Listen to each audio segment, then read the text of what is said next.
The works of Elise Boulding, she analyzed nonviolent movements. Martin Luther King, Gandhi, Bacha Khan, ones coming from the Muslim tradition, the Christian tradition, the Jewish tradition, the Hindu tradition. Each one had a flavor. And she identified 3 types of peace workers in the world. And Gandhi never put them into these labels, even though they were operating in the Gandhian movement, a full nonviolent movement. And the first one is peacekeeping. And peacekeepers respond to the immediate need. Peacekeepers go to the WTO to block the protests. Peacekeepers show up to block the bulldozer on the Gaza Strip. So it's immediate. Something's going to die or be oppressed. Act now. So in peacekeeping, often if you have to fly or use environmentally impactful ways, that's okay because your immediate response. It's a really important branch. The second branch is peacemaking. Peacemaking is how to get these parties to talk. Nonviolent communication, the deep listening project. You sit down and have adversaries try to see the humanity in each other. Personal growth work. And that, with peacemaking, people believe if we can't sit down at the table, even if we do peacekeeping, it's not going to create peace in the world. The third group identified by Elise Boulding was peace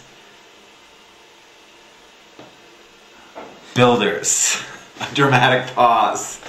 Peace builders are people who build peace from the ground up. You grow your own food. You make your own table. You produce everything so you're not part of the global industrial military complex. You build peace so everything you touch is a ripple of nonviolence. Now, what's happened is these 3 has been split. I see peacekeepers saying, look, they're just farming, they're wasting their time, and farmers are saying, why aren't the peacekeepers growing their food? And then the peacemakers are saying, why are you both running around like chickens with your head cut off? Come to the table and learn nonviolent communication. So, bringing these threads together, but then I identified 2 threads that I felt were missing that are part of peace work. And that makes 5 fingers. And the 5th one is peace, I call peace breathers. Those are people at ashrams, temples, spiritual centers, doing the inner work to be peace and to pray for peace and to ripple positive energy into the world. Your monks are a great example of this. And as Thomas Merton says, if there hadn't been thousands of years of people all over the world praying for peace or trying to be peace internally, the world would be a lot worse. It's like the invisible ripple. And the final one is peace creators. Bread and puppet theater, street theater, music, people making peace through art and media.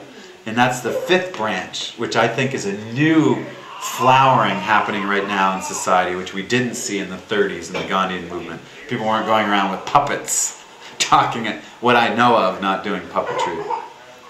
So what we try to do here is, can we honor each one of those 5 fingers right here at the Possibility Alliance and on a superhero ride so that everyone's honored, someone who wants to do more peacekeeping, and how to then weave these so they're complementing each other. The peace builders are growing food for the peacekeepers, and the peacemakers are doing workshops to teach the peace creators how to dialogue with the crowd when they get aggressive, or they're doing a puppet show and someone conservative comes by and starts yelling. And then the peace creators help the peacekeepers and the peace builders be more playful. They come to the peace builders farm and do a free theater piece and engage the farmers to contribute in creativity.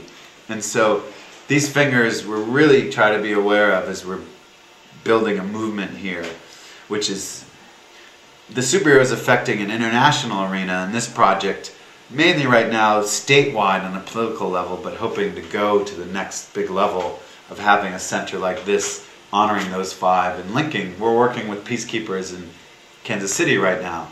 They're going to come up and get raspberries and bushes from us, and we're training them to how to live sustainably in the city. If they do a mass protest, we've sent people down to participate in the peacekeeping. So, yeah, supporting each other. Yeah. You want to see my big goggles?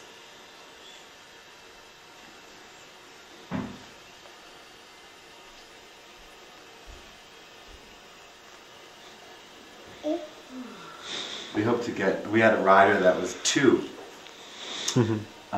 this year in Missouri, the youngest superhero. Before that, the record was 5. So now we've had a 2-year-old and a 78-year-old ride. So she'll be ready by next year to go out. You'll have fun.